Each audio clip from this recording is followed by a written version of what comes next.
కేంద్రం దిద్దుబాట ఎన్టీఏలో భారీ ప్రక్షాళన 47 మంది ఉద్యోగులపై వేటు. కొలువు నుంచి శాశ్వతంగా తొలగింపు. వారిలో కొందరిపై సివిల్ క్రిమినల్ చర్యలు. ఎన్డీఏకు మంజూరైన రెగ్యులర్ పోస్టులు 39. ప్రస్తుతం ఉన్న రెగ్యులర్ ఉద్యోగులు 24 మంది. కొన్ని పోస్టుల భర్తీకి నోటిఫికేషన్ జారీ. పరీక్ష నిర్వహణలో భారీ మార్పులకు శ్రీకారం. ఇట్లా ఎన్టీఏలో ఉన్న ఏదైతే నేషనల్ టెస్టింగ్ ఏజెన్సీ ఏదైతే ఉందో అందులో ఉన్న ఎవరైతే జాబ్ చేస్తారో వాళ్ళందరినీ కూడా శాశ్వతంగా జాబ్లకి తీసేసారంట. మేము అడిగింది ఏంది, మీరు చేస్తున్నది ఏంది? ఇటు విద్యార్థులు ఏమడిగారు? ప్రధానంగా ఫస్ట్గా ధర్మేంద్ర ప్రధాన్ రాజీనామా చేయాలి. ఎవరైతే విద్యార్థులు ఆత్మహత్యలు చేసుకోరో నీట్ పేపర్ లీక్ వల్ల వాళ్ళకి ₹1 నష్టపరిహారం ఇవ్వాలి అని చెప్పి ఇది కదా ప్రధానంగా. మీరు ఎన్టీఏ ప్రక్షాళన చేస్తాం, ఎన్టీఏలో జాబులు పర్మనెంట్గా తీసేస్తాం, అందులో ఉన్న వాళ్ళకి ఫాస్ట్ ట్రాక్ కోర్టులు ఏర్పాటు చేస్తాం, ఆ కోర్టులు 10 కోట్ల వరకు జరిమానా విధించేటట్టు చేస్తాం. ఇది ఇంత కాదు కదా. విద్యార్థులు ఏమడిగారు? ప్రధానంగా ఫస్ట్ వాళ్ళు అకౌంటబిలిటీ కావాలి మాకు. దీన్ని బాధ్యత వహిస్తూ మీరు రాజీనామా చేయాలని చెప్పి విద్యార్థులు అడిగారు కదా. బీజేపీ పార్టీ అది చేయదు. ఎందుకు చేస్తుంది అంటే ఒకవేళ రాజీనామా ధర్మేంద్ర ప్రధాన్తో చేయిస్తే మేము తప్పు చేసామని చెప్పి చెప్పుకుంటామని చెప్పేసి బీజేపీ పార్టీ అనుకుంటుంది. ఆ బీజేపీ పార్టీ అనుకుంటుంది కాబట్టి అందుకని దేశ ప్రజలందరూ కూడా బీజేపీ పార్టీ తప్పు ఒప్పుకుంది అని అనుకుంటారు కాబట్టి బీజేపీ పార్టీ చేయనిచ్చే దాఖలాలు అయితే కనిపిస్తలేవు. కానీ ధర్మేంద్ర ప్రధాన్ రాజీనామా చేసేంత వరకు ఎవరు కూడా ఇక్కడ నుంచి కదలబోమని చెప్పి క్లియర్గా అక్కడ విద్యార్థులు అక్కడ చెప్పేశారు. ధర్మేంద్ర ప్రధాన్ రాజీనామా చేయాల్సిందే, అంగీకరించకపోతే ఉద్యమం తీవ్రతరం చేస్తాం.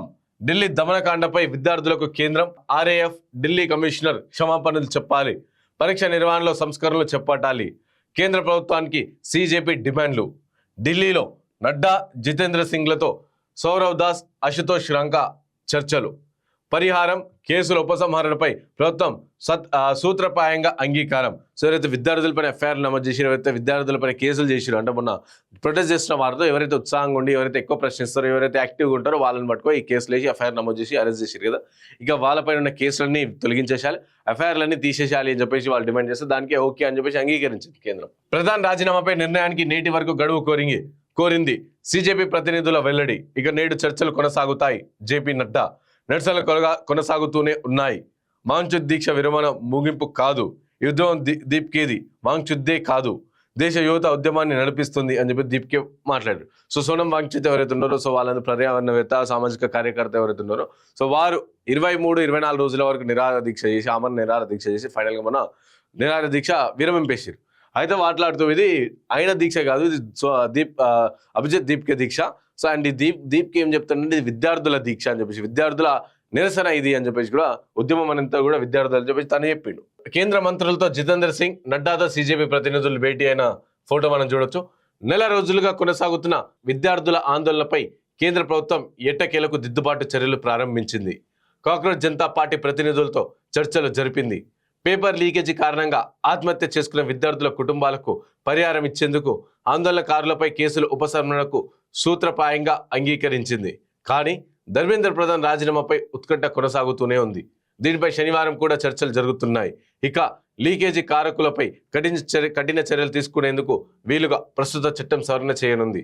ముసాయిదా బిల్లుకు కేబినెట్ ఆమోదం తెలిపింది. ఎన్టీఏలో ప్రక్షాళనకు శ్రీకారం చుట్టింది. ఇట్లా విద్యార్థులు ఆల్మోస్ట్ ఒక కొంతవరకు సక్సెస్ అయినట్టు చెప్పొచ్చు మనం. నీట్ ప్రక్షాళన, ఎన్టీఏ ప్రక్షాళన, 47 ఉద్యోగులపై వేటు.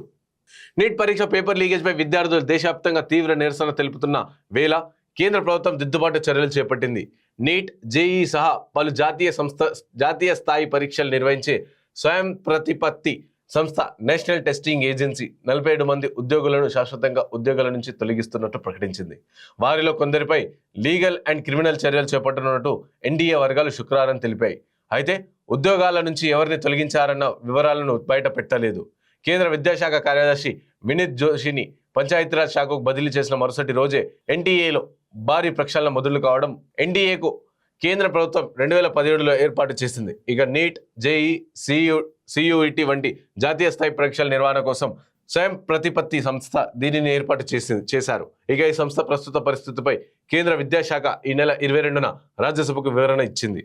సంస్థలో మంజూరైన శాశ్వత పోస్టులకు 39 కాగా ప్రస్తుతం 24 మంది రెగ్యులర్ ఉద్యోగులు మాత్రమే ఉన్నట్టు తెలిపింది. ఇక 74 మంది కాంట్రాక్టు, 124 మంది అవుట్సోర్సింగ్ ఉద్యోగులు ఉన్నట్టు వివరించింది. వీరిలో ఎవరిని ఉద్యోగాల నుంచి తొలగించిందో మాత్రం శుక్రవారం వెల్లడించలేదు.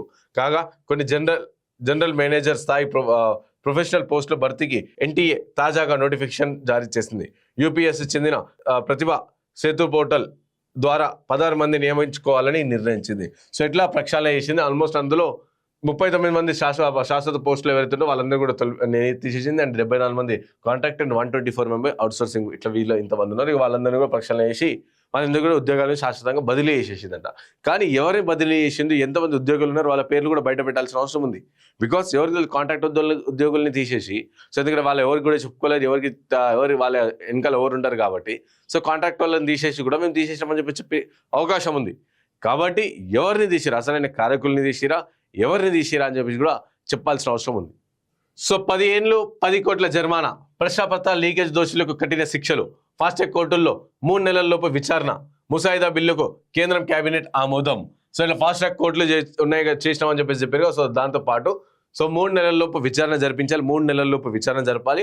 అండ్ అలాగే 10 కోట్ల జరిమానా, 10 ఏళ్ల జైలుతో పాటు 10 కోట్ల జరిమానా విధించే దాని చెప్పేసి కూడా నిన్న చేసారు. అండ్ దీంతో పాటు మేము ఇది ఒకటే కాదు, పేపర్ లీకేజే కాదు, పోక్సో పైన ఏవైతే కేసులు నమోదవుతున్నాయో, పోక్సోలో ఏవైతే జరుగుతుందో, సో వాళ్ళందరి పైన కూడా ఎవరైతే ప్రముఖులు ఉన్నారో వాళ్ళని కూడా ఇదే విధంగా జైలు శిక్ష ఇది కఠినతరం చేయాలి 3 నెలల లోపు. ఎందుకంటే ఇప్పుడు చూసిన మన ఫోక్సోలో చాలా సందర్భాలు కావచ్చు, ఫోక్సో కానీ రేప్ కానీ మహిళల పైన జరుగుతున్న అఘాయిత్యాల పైన కానీ కొన్ని ఏళ్ళు పడుతుంది దానిపైన న్యాయం బయట రావాలంటే, కానీ దానిపైన విచారణ జరిపించి ఒక తీర్పు ఇవ్వాలంటే. కాబట్టి వాటిపైన ఎస్పెషల్గా చాలా సెన్సిటివ్ కేసెస్ ఉంటాయి కదా, కొన్ని చిన్నపిల్లల పైన అఘాయిత్యాలు కావచ్చు, పోక్సో కావచ్చు, రేప్ తీవ్రతమైన రేప్ జరిగితే మాత్రం, సో ఇలాంటి వాటిపైన కూడా ఫాస్ట్ ట్రాక్ కోర్ట్స్ ఆల్రెడీ ఉన్నాయి.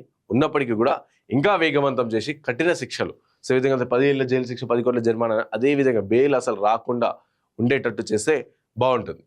పరీక్ష ప్రశ్నపత్రాల లీకేజీ పాల్పడే వారిని కఠినంగా శిక్షించేందుకు కేంద్ర ప్రభుత్వం సన్నద్ధమైంది. ఇందుకు సంబంధించి ప్రస్తుతం అమల్లో ఉన్న పబ్లిక్ పరీక్షలు అంటే అక్రమ పద్ధతుల నివారణ చట్టం 2024ను సవరించాలని నిర్ణయించింది. ఈ మేరకు శుక్రవారం ప్రధాని మోదీ అధ్యక్షతన జరిగిన కేబినెట్ సమావేశంలో ఆమోదం తెలిపినట్టు సంబంధిత వర్గాలు తెలిపాయి. ముఖ్యంగా ప్రశ్నపత్రాల లీక్ కేసులో దోషులకు 10 ఏళ్ల వరకు జైలు శిక్ష, 10 కోట్ల వరకు జరిమానా విధించే ముసాయిదా బిల్లుకు రూపొందిస్తున్నట్లు తెలుస్తుంది. ప్రస్తుతం చట్టం ప్రకారం ప్రశ్నపత్రాల లీకేజీ పాల్పడిన వ్యక్తిగత కేసుల్లో దోషులకు 3 నుంచి 5 ఏళ్ల జైలు శిక్ష అండ్ 10 లక్షల వరకు జరిమానా విధిస్తున్నారు. అదే వ్యవస్థీకృత నేరాల్లో అయితే 5 నుంచి 10 ఏళ్ల జైలు శిక్ష, 1 కోటి వరకు జరిమానా ఉంది. ఈ శిక్షలు జరిమానాలను భారీగా పెంచుతూ చట్టాన్ని సవరిస్తున్నారు. ఇందుకు సంబంధించిన ప్రతిపాదనలపై కేబినెట్ భేటీ చర్చించారు. అనంతరం ఈ ముసాయిదా బిల్లుకు కేబినెట్ ఆమోదం ముద్ర వేసి ఇక పేపర్ లీక్ పై విచారణకు ఫాస్ట్ ట్రాక్ కోర్టులను ఏర్పాటు చేస్తామని ప్రధాని మోదీ వెల్లడించిన సంగతి తెలిసిందే. ఇప్పటికే ఢిల్లీ హైకోర్టులో తొలి ఫాస్ట్ ట్రాక్ కోర్టు ఏర్పాటవగా మరో 4 త్వరలోనే ఏర్పాటు చేయనున్నారు. ఈ న్యాయస్థానాల పరిధిలో లీకులకు సంబంధించిన కేసులు విచారణకు 3 నెలల్లో పూర్తి చేసి దోషులకు శిక్షలు విధించేలా బిల్లులో ప్రతిపాదనలు చేసినట్టు సమాచారం. సోమవారమే ఈ బిల్లుకు లోక్సభలో ప్రవేశపెట్టే అవకాశం కూడా ఉంది. సో ఇట్లా పెట్టిరో బాగుంది. అండ్ చాలా లేట్ అయింది, మీరు రియలైజ్ అయ్యి సో మీరు దీనిపైన ఒక విచారణ జరిపించడానికి కూడా చాలా లేట్ అయింది. ఇప్పటికైనా ఏం లేదు, కానీ నెక్స్ట్ టైం ఇలాంటివి కాకుండా చాలా కఠినతరం చేసుకుని, కానీ ధర్మేంద్ర ప్రధాన్ ఏదైతే రాజీనామా డిమాండ్ ఉందో ఆ డిమాండ్ని మాత్రం అమలు చేయాల్సిన అవసరం ఉంది. లేకుంటే చేయకపోతే మాత్రం విద్యార్థులు మా చేతులు వేసుకొని తీవ్రతరం చేస్తాం ఉద్యమం అని చెప్పేసి వార్నింగ్ ఇచ్చారు డైరెక్ట్.